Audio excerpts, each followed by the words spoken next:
இந்த வீடியோவில் நம்ம பார்க்க போகிறது என்னன்னா ராயல் என்ஃபீல்டில் வர அப்கமிங் வீக்கான மீட்டியார் 350 ராயல் என்ஃபீல்ட் மீட்டியார் 350.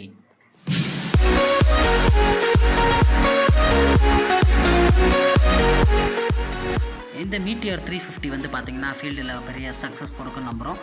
ஏன்னு பார்த்தீங்கன்னா பழைய யூசி இன்ஜினில் உள்ள 2-3 ஃபெயிலியர்ஸ்க்காண்டி இதில் நிறைய ஒரு சேஞ்ச் பண்ணியிருக்காங்க. வாங்க உள்ள என்னன்னு பார்ப்போம்.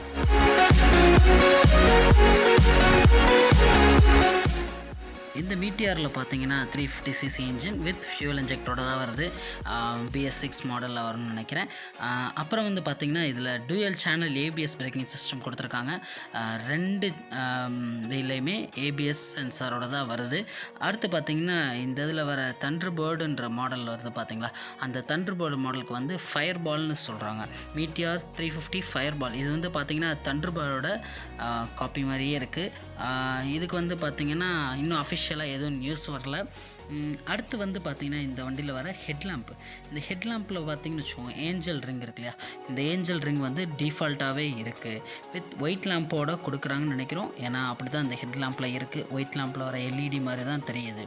இந்த இன்ஜினில் வந்து பார்த்திங்கன்னா இதில் சிங்கிள் ஸ்பார்க் தான் யூஸ் பண்ணியிருக்காங்க. பழைய யூசியில் பார்த்திங்கன்னா ட்வின் ஸ்பார்க் வரும், இதில் சிங்கிள் ஸ்பார்க் தான். இந்த மீட்டியார் 350 ஃபயர் பாலில் பார்த்தீங்கன்னா இதோட கிளஸ்டர் வந்து பார்த்திங்கன்னா ஹிமாலயனோட மாதிரி இருக்கலாம்னு எதிர்பார்க்குறோம்.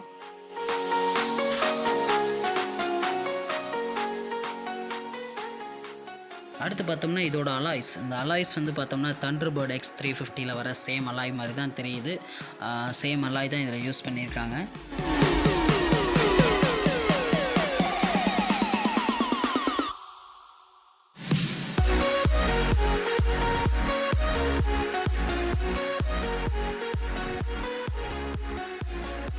இந்த மீட்டியார் 350 ஃபயர் பாலில் வந்து பார்த்திங்கன்னா சைலன்சர் வந்து எண்டு மஃப்ளரில் வந்து கொஞ்சம் போல்டாக கொடுத்துருக்காங்க. ப்ளஸ் இதில் பார்த்திங்கன்னா கேட்டலிட்டிக் கன்வெர்ட்டர் கொடுத்துருக்காங்க. அதாவது 2 ஸ்ப்ளிட் பண்ணி கேட்டலிக் கன்வெர்ட்டரை வந்து இன்டர்மீடியட்டில் ஃபிக்ஸ் பண்ணியிருக்காங்க. அடுத்து பார்த்திங்கன்னா O2 சென்சார், பொல்யூஷன் சென்சார் இதெல்லாம் வந்து பார்த்திங்கன்னா நம்ம இந்த லேட்டஸ்ட் அந்த இன்ஜினில் இந்த ஃபயர் பாலில் வந்து யூஸ் பண்ணியிருக்காங்க.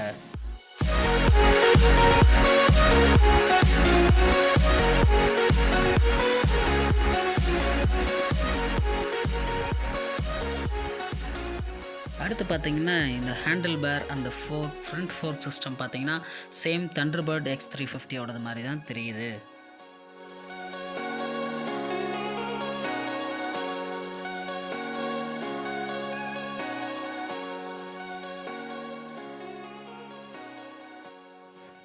இந்த டெயில் லேம்ப் பார்த்தோம்னா ஒரு சேஞ்சை டிஃப்ரெண்ட்டாகவே யூஸ் பண்ணியிருக்காங்க. ரவுண்ட் டைப்பில் கொஞ்சம் சின்னதாகவே ரவுண்ட் டைப்பில் இருக்குது. இதுவும் நல்லா தான் இருக்குது.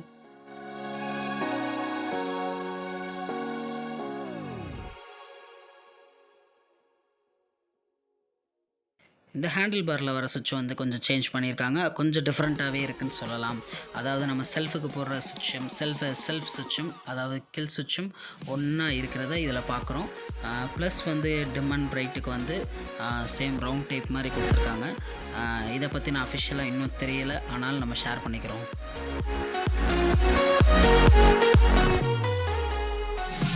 இந்த மீட்டியார் 350ல் பார்த்தீங்கன்னா இப்போ தான் நம்ம மெயின் செக்ஷனுக்கே வந்திருக்கோம். அதாவது பழைய யூசி இன்ஜினில் உள்ள என்னென்ன குறைபாடுகள், அதாவது ஃபெயிலியர்ஸ் எல்லாம் என்னென்ன இதில் வந்து ப்ளஸ் ஆக்கியிருக்காங்கன்றதை பற்றி இப்போ தான் பார்க்க போகிறோம். அந்த வகையில் ஃபஸ்ட்டு பார்த்தீங்கன்னு வச்சுக்கோங்க, இதில் வந்து ஃபைனல் ட்ரைவ் பார்த்திங்கன்னா ஃபைனல் ட்ரைவ் வந்து லெஃப்ட் சைட் கொண்டு வந்துட்டாங்க. இதில் வந்து பார்த்திங்கன்னா அப்போ டோட்டலி இங்கிட்டு கிளச் சைடு வந்து கிளச் சிஸ்டம் வந்து ரைட் சைடும், காயில் சிஸ்டம் வந்து லெஃப்ட் சைடும் வந்திருக்கிறது தெரியுது. ஸோ ஃபைனல் ட்ரைவ் அதாவது செயின் சிஸ்டம் வந்து லெஃப்ட் சைடு வந்திருக்கு.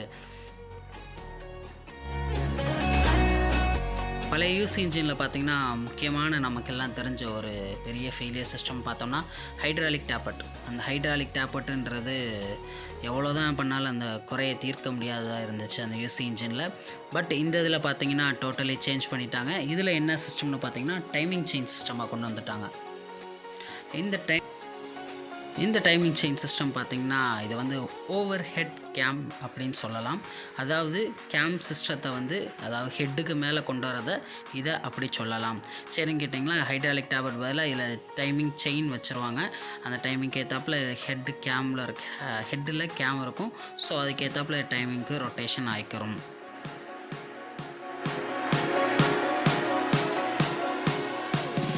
அடுத்த பெரிய என்ன கம்ப்ளைண்ட்னு பார்த்தீங்கன்னா செல்ஃபுக்கு வர ஒன் வே கிளச். இந்த யூசி இன்ஜினில் பார்த்தீங்கன்னா ஒன் வே கிளச்சுக்கு வந்து லோடு தாங்காமல் பல தடவை கம்ப்ளைண்ட் ஆகிக்கிறோம். ஸோ இந்த இதில் வந்து அதை வந்து ஒரு கம்ப்ளைண்ட்டை வந்து ரிமூவ் பண்ணியிருக்காங்கன்னே சொல்லலாம். எப்படின்னு கேட்டிங்கன்னா பல்சர் மித்த வண்டியில் வர டைப் இருக்க மாதிரி ஹிமாலயாவில் வர மாதிரியே இதை வந்து மேக்னெட் பின்னாடியே அந்த ஒன் வே கிளச் சிஸ்டத்தை கொண்டு வந்துட்டாங்க. ஸோ வந்து பழைய சிஸ்டம் மாதிரி இல்லாமல் கொஞ்சம் ஃபெயிலியர் இல்லாமல் இது கொஞ்சம் பாசிட்டிவாக நல்ல லைஃப் கொடுக்கும்னு நம்புகிறோம்.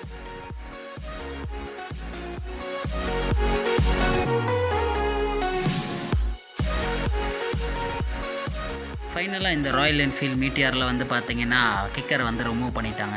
ஏன்னு பார்த்தீங்கன்னா இதில் ஃபியூல் இன்ஜெக்டர் டைப் இருக்குது. பழைய புல்லட் பார்த்திங்கன்னா 500cc கிக்கர் ஸ்டார்ட் இருந்ததுனால நிறைய கம்ப்ளைண்ட் வந்து ECU போயிருக்கு. அந்த மாதிரியான கம்ப்ளைண்ட் நம்மளே ஃபேஸ் பண்ணியிருக்கோம். ஏன்னா பேட்டரி டவுன் ஆனப்போ கிக் பண்ணி ஸ்டார்ட் பண்ணுறப்ப ECU வந்து ஃபால்ட்டான வாய்ப்புகள் இருக்குது. ஸோ அதை வந்து இதில் வந்து ரிமூவ் பண்ணிட்டாங்க.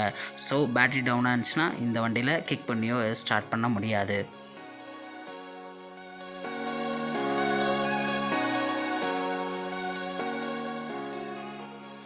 தேங்க்ஸ் ஃபார் வாட்சிங். கண்டிப்பாக நம்ம சேனலில் வந்து பைக் எலக்ட்ரிஷியன் மதுரை என்ற யூடியூப் சேனலை வந்து சப்ஸ்கிரைப் பண்ணுங்கள். கண்டிப்பாக இந்த மாதிரி நிறைய அப்டேட்ஸ் வந்து நிறைய டெக்னிக்கலான அப்டேட்ஸ்க்கு வந்து நம்ம சேனலை வந்து சப்ஸ்கிரைப் பண்ணுங்கள். நிறைய பேருக்கு ஷேர் பண்ணுங்கள். நம்ம வீடியோக்கு வந்து லைக் பண்ணுங்கள். தேங்க்யூ.